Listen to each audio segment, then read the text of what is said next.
Yes guys, welcome back to another Fantasy Football Fix YouTube video. My name is FPL Nacho, and in this video we are going to be discussing the top transfers going into Game Week 25, which I believe is currently going to be the toughest game week that we have had so far this season, because it is not only a blank game week, but also a double game week for multiple teams. A bit of an unprecedented game week this season so far. So first and foremost, if you are new around here, please do consider hitting that subscribe button. And if you do enjoy the video, please do consider dropping a like. So guys, without further ado, let's get started.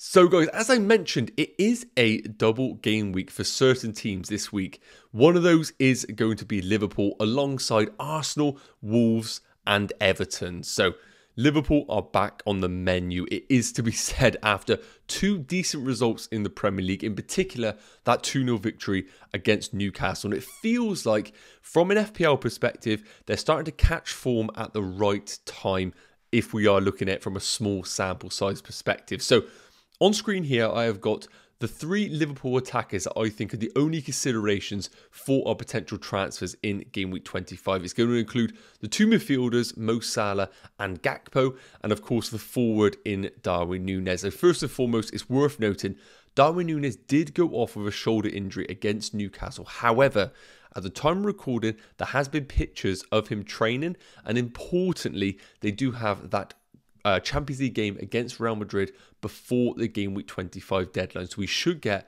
a bit more information whether Darwin Núñez will be fit and raring to go for this double Game Week 25. So as I mentioned, we are considering two midfielders versus one forward. So it is going to come down to the sort of strategy that you're going for, whether you are looking to do a midfield move, a forward move, or maybe a combination of the both to accommodate multiple spots in your team. Now, it's worth noting, I personally think right now, Mo Salah is probably going to be the priority transfer for a lot of you watching right now.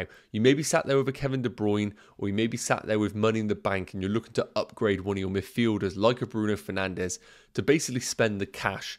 And we can see on the screens here, these are the underlying stats post-World Cup, which is going to be Game Week 17 to Game Week 24 so far this season. Now, focusing on Mo Salah first and foremost, 0.47 expected goals per 90 and expected assists of 0.25. Decent underlying stats for somebody where I think a lot of us in the community are feeling like this is a very subpar Mo Salah in comparisons to his high standards of past seasons. So when I'm looking at the underlying stats here, first and foremost, I'm seeing a player that is still very well-rounded, plenty of dimensions for points, but not necessarily jumping out of the page right now when we are looking at the underlying stats, it is to be said. When we compare that to his midfield compatriot in Gakpo, we're seeing a player who is 5 million cheaper, 0.49 expected goals per 90, but it is worth noting we are looking at a lot smaller minutes for Gakpo in comparison to Mo Salah, but expected assists of 0.05, but is leading the way for big chances when we are comparing him to Mo Salah at 0.91. So what I really do like here is the comparison between Mo Salah and Gakpo, and I think it's something that we are going to be deliberating as an FPL manager this week. I think some managers are looking for the easy sideways move of doing Kevin De Bruyne to Mo Salah, and looking at the underlying stats here, while his expected goals per 90 isn't elite numbers, I think we are seeing good enough numbers here to suggest that he is worth the sideways move from Kevin De Bruyne to Mo Salah. But when we are looking at him as potentially a downgrade to someone like Gakpo, and maybe if you can't afford Mo Salah, I think we need to understand that we are getting a player here who is much more of a goal threat in Gakpo rather than a chance creator. And therefore, I do feel like the avenue to points is much less than what Mo Salah offers. It has to be said though, with Gakpo, I think we are starting to see an actual position for him form in this Liverpool team, playing centrally behind basically a split forward in the likes of Darwin Núñez and Mo Salah. And Gakpo's picking up those really interesting positions, kind of similar to what Roberto Firmino was doing at the team. Slightly hybrid, almost like a Dele Alli role, it is to be said, going beyond the play at times. And I do like what I'm seeing with Gakpo in the team. But I think if you were looking at it, thinking, I can afford Salah, but maybe I'll go Gakpo and save the money, I think it is worth spending the extra money, go into Mo Salah, as I think there are more avenues to points than what Gakpo is currently offering. And we need to remember Mo Salah on penalties as well is a big factor when we are looking at FPL options. And it's worth noting the algorithm as well is massively in Mo Salah's favour. 23.9 projected points compared to Gakpo's 16. Now, the other debate that we need to have about Mo Salah is when we're paying 12.6 million for a player of this calibre, are we putting the captaincy armband on him? Now, the other debate for game week 25 captaincy is going to be Bukayo Saka, who also has a double game week. And when we look at the underlying stats of Bukayo Saka post World Cup, so similar time frame to what you see on your screens here, Bukayo Saka has an expected goals per 90 of 0.35, so considerably less than Mo Salah. An expected assists of 0.19 per 90, again, less than what we are seeing from Mo Salah. So even though Bukayo Saka is kind of the hot take right now in FPL, Mo Salah's underlying stats still hold up in comparison to what we're deeming right now one of the best FPL options in the game in Bukayo Saka. So I think Mo Salah, if you do bring him into teams, offers you a fantastic captaincy option, and one that I think if I was to pick one right now, it would be putting the captaincy on Mo Salah. Now we need to remind ourselves that they do play away against Crystal Palace and at home against Wolves, and I do deem these good fixtures for Mo Salah, Gakpo and Darwin Núñez from an attacking perspective. So Mo Salah is definitely a priority move for your transfers in the midfield position. I do like Gakpo if you are looking to maybe accommodate a spot. So maybe you're going for Salah and you're left with maybe 7.78 million midfielder slot left over. I don't mind you going for Gakpo as another alternative midfielder alongside Mo Salah. I don't think Gakpo should replace Mo Salah in your teams. Now, coming on to Darwin Núñez, again, he is a forward, so it is dependent on your transfer strategy. I think Darwin Núñez is the standout Liverpool option if we do get confirmation that he is fit and raring to go for game week 25. Now, it's worth noting, the same applies for Gakpo, the same potentially applies to Salah. They are getting players back. Diego Jota and also Roberto Firmino back in the squad means that expected minutes for Gakpo and Darwin in particular are at risk. However, looking at the underlying stats for Darwin, you can see it on your screens here. They are absolutely outrageous. He is topping for XG per 90, expected assists per 90, and importantly, big chances per 90. He is demolishing the other two options. And really what we're seeing right now is a team that is really catering for Darwin Núñez as an FPL option. And if you are in the market for a forward and you can afford either the downgrade from Kane to Darwin or the upgrade from Mitrovic to Darwin Núñez, and we know his fitness is good, I really think he could be the standout option for your teams in double game week 25. The one thing that is worth noting, which applies for all of these assets, is the fixtures coming up, potential blank game week 28. So if you don't intend to free hit in blank game week 28, and Liverpool blank in that week as well, then you could be left with a double or triple Liverpool assets, which could require you to activate the chip. So it is worth noting, if you go all in on Liverpool and they do blank in game week 28, you may be forced to use your free hit chip in that potential blank game week 28. So it is worth noting that. But just to conclude, the way I would rank these right now is Darwin Núñez number 1, Mo Salah number 2, and Gakpo number 3 for the attackers. Right, let's move into some Liverpool defenders that we absolutely need to consider. Now, guys, we are going for the premium comparison of Trent Alexander-Arnold and Andy Robertson. So, similar here, guys, we have the underlying stats post-World Cup, game week 17 to game week 24. And we are seeing a common trend here. Trent Alexander-Arnold winning in each and every department in comparison to Andy Robertson. Now, a few of you may be thinking, Joe Gomez, is he a potential option at a much cheaper price of 4.3 million? And my answer is going to be, I really don't know whether there is going to be rotation in the ranks at Liverpool. With Matip in the squad, we could potentially see Joe Gomez share minutes in this upcoming double game week. Whereas with both Trent Alexander-Arnold and Robertson, I really do feel like their minutes are secure when we are considering defenders. I think Alexander-Arnold in particular is not much of a minutes risk in comparison to what Joe Gomez is. Now, if you were in the market for a defender out of these two and you can afford it, Alexander-Arnold would be the option that I would suggest for you guys going forward. He tops it for the algorithm, predicted points in game week 25, and importantly, those big chances created, one in comparison to 0.42 per 90 for Andy Robertson, really is where we start to see those big swings when we are looking at defenders. Now, the real question is, should we go in for Liverpool defenders in general with them being so ropey defensively? We need to remember when Newcastle went down to 10 men, they still created opportunities. And I think it comes down to this. I still don't think Liverpool are in the clear right now from a form perspective and a defensive perspective.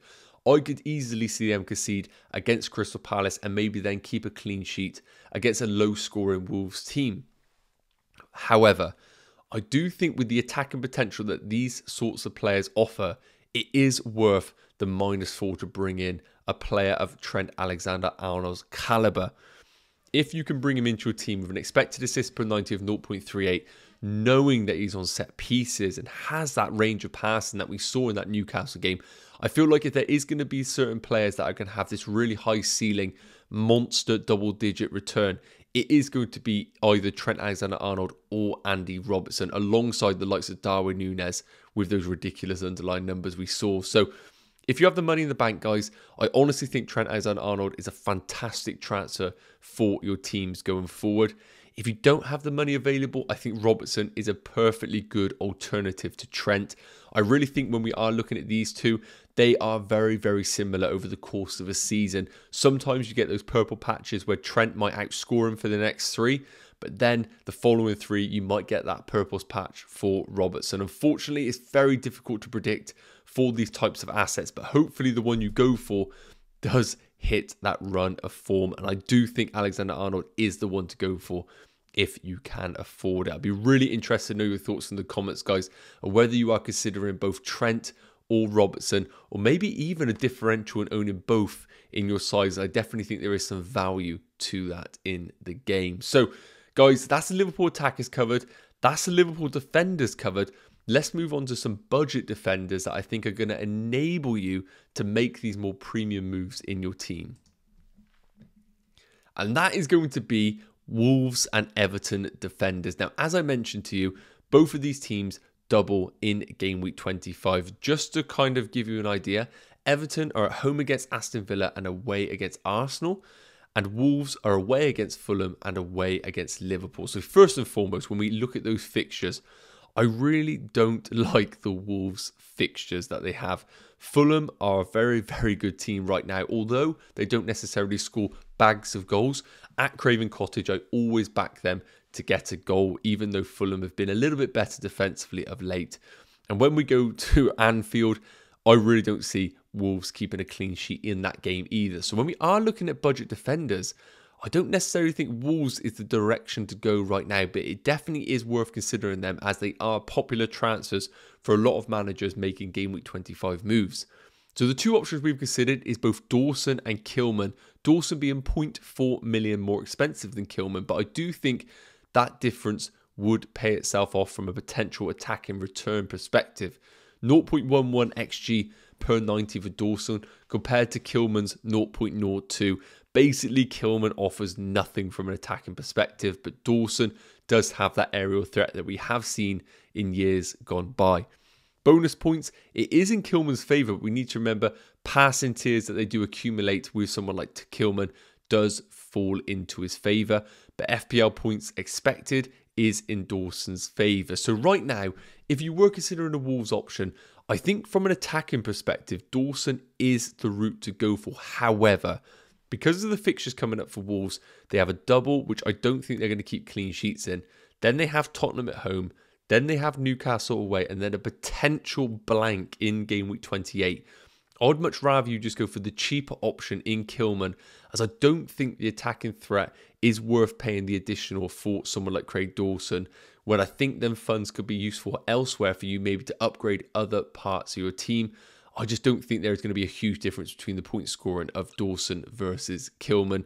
Cue a Dawson worldie. You have heard it here first. So, Wolves, maybe get them into your teams, but I'm not desperate about them from a defensive perspective. And attackers-wise, no one available. Now, Everton is definitely an interesting prospect for us FPL managers. Just to reiterate, they have Aston Villa at home and Arsenal away. I would argue on paper just as difficult fixtures, but what we are seeing with Everton at Goodison Park is a Sean Dyche classic team, and I really do think against Aston Villa there is that potential for a clean sheet if they are able to keep it tight with the home crowd.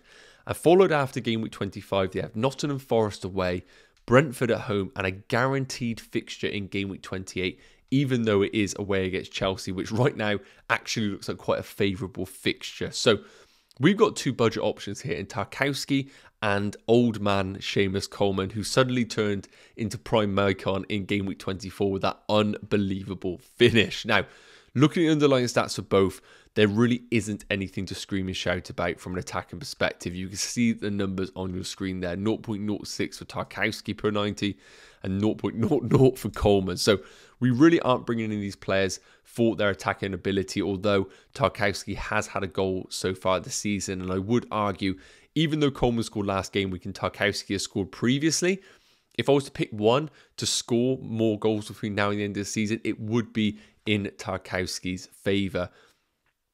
And looking at the expected FPL points per 90 as well, it is in Tarkowski. So, look, I think if I was looking at a comparison between Tarkowski and Coleman, my route would go for Tarkowski. He's cheaper at 4.3 million. He has probably, I would argue, a higher attacking threat, if any of the two, from corners. And importantly, game time is absolutely secure. Coleman, I think, is secure in the team right now. He is the captain. He's having fantastic performances. But I do think age sometimes does catch up.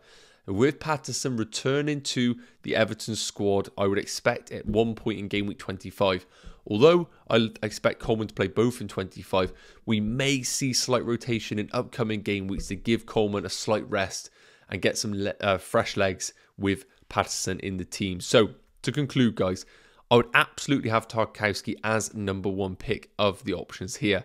And I would actually have Coleman as number two if you did want to go a little bit differential. Kilman 3 and Dawson 4. And I really would probably avoid the Wolves assets unless you really wanted to go a little bit different with those defenders. So guys, that is going to wrap up today's top transfers going into game week 25. I really hope it has provided some value to you guys and a bit of clarity on what direction to go with your transfers. That just leaves me to say, have a fantastic week. I will see you for the Friday deadline live at 5:30 p.m. UK time. Make sure to stick around for that one. And if you aren't already, make sure you do smash that subscribe button and we will see you in the next video. Take care. Cheers.